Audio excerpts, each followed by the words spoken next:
Can you do raw foods without bananas and dates as your staple?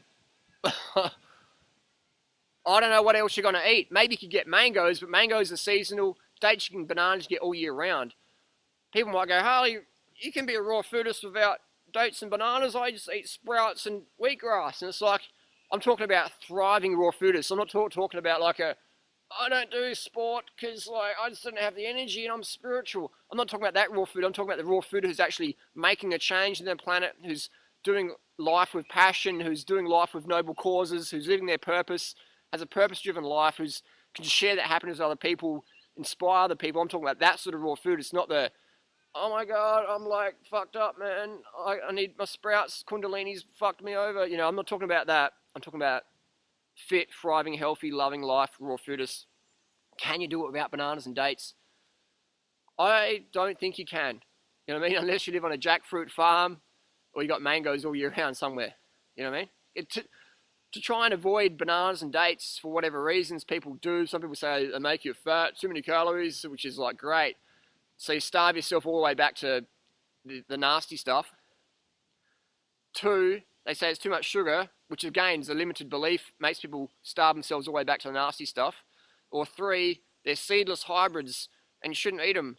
Again, starves them all the way back to the nasty stuff. In the meantime, they become a burden on themselves, burden on their partner, burden on their community, burden on everyone around them, going crazy. So can you do it without bananas and dates as your staple? In my honest opinion, no way. No way. Again, unless you live on a jackfruit farm or got mangoes year round or something like that. Definitely, my experience, people, the high energy raw fooders, bananas and dates. Bananas and dates are like the rice and pasta of the raw foods movement. You know what I mean? And there's people in society who go, I don't eat starches. And they're always overweight, either really anorexic, definitely out of shape, because without some carbohydrates staple in your diet, you can't train, you don't have sufficient glycogen. You know what I mean? So trying to do bananas and trying to do raw foods without bananas and dates is like trying to eat without starches, you know, in the cooked food paradigm in the standard world.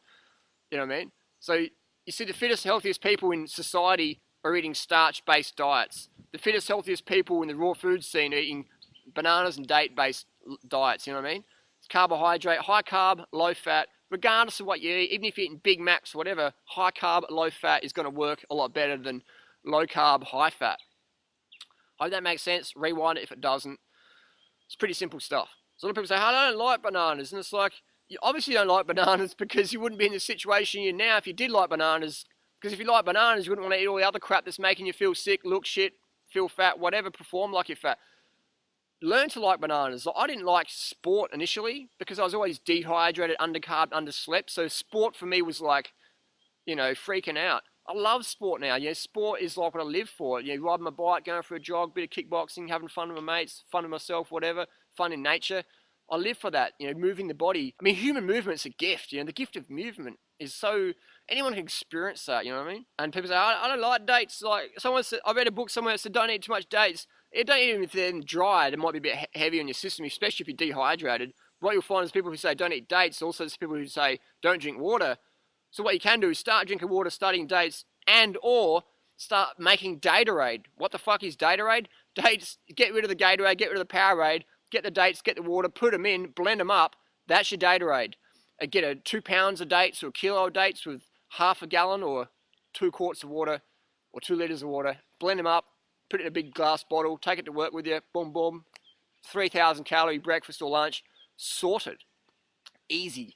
So that takes away the whole equation of, you know, dates are too concentrated or don't have enough water. Just mix them with water.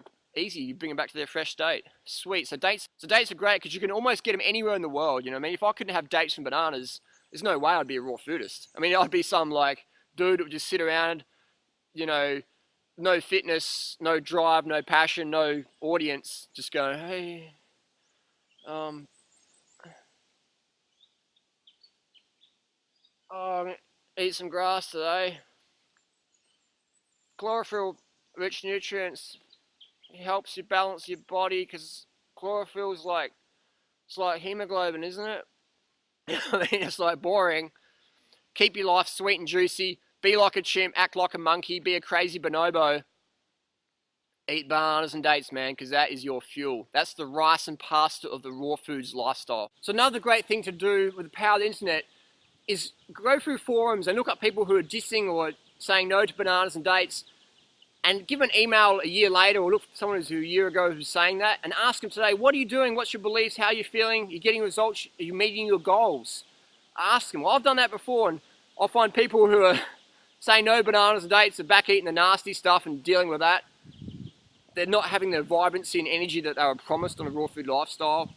They're less fit than they were, or they're just totally blown out or just gone AWOL. They're back on stimulants like coffee or cacao, or they're eating a lot of refined sugar like honey. I mean, dates blended, it's just like honey, but it's got fiber and doesn't have all the negative effects of honey, like the acids, the possible infection of botulism, all those allergic pollens like Salvation Jane, poison ivy, all those things in the honey there. Why give honeybees sugar water, take their honey, eat that? Let's just eat the fruit. Let's have the bees come over and pollinate the fruit trees. Let's just eat the fruit and keep that cycle going instead of just ignoring the fruit, eating this refined sugar, getting teeth problems, digestive problems, whatever problems, and then go, oh, I don't know, I think maybe it's the celery I ate. It's like, no, it's the honey, it's the refined sugar. Fuck it off, get rid of it. Give it back to the bees. It's bee vomit anyway. Let's eat the fruit. Fruit's more fun. So that's another good thing. People, you'll read about it. Bananas and dates are bad. You chase them up 6 months, 1 year later, boom. They're just like, they're in the rut still. They're in that rut. So having a paranoia about bananas and dates is going to drive you into this rut down here, and you're going to be stuck in that rut. And the only way to get out is to get back on bananas and dates, get enough carbs, hook yourself over the edge, and then just start cruising. Cruising for a bruised banana. So there you go. Ask people what they've done and ask them where they're at. Ask them what they eat.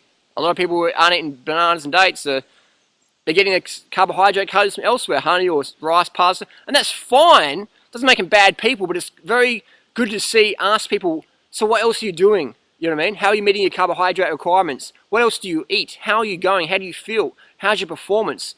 Versus just blindly following one little suggestion. Get the whole package, the whole picture. It's like someone says, Harley, I don't believe in running in running shoes. Fine. How fast do you run? Do you get injuries? Do you feel you can get better? You know what I mean? Versus just taking my shoes off and throwing them away. So I ask these people, they're getting shin splints, they're getting a lot of injuries, they're running very slow, they're not actually running, they're jogging. And that's fine, it doesn't make them bad people, but if you want to get results, find the people who are getting those results and take advice from them versus blindly following someone you don't even know much about, following their suggestions, you know what I mean? Hope that makes sense. Bananas and dates,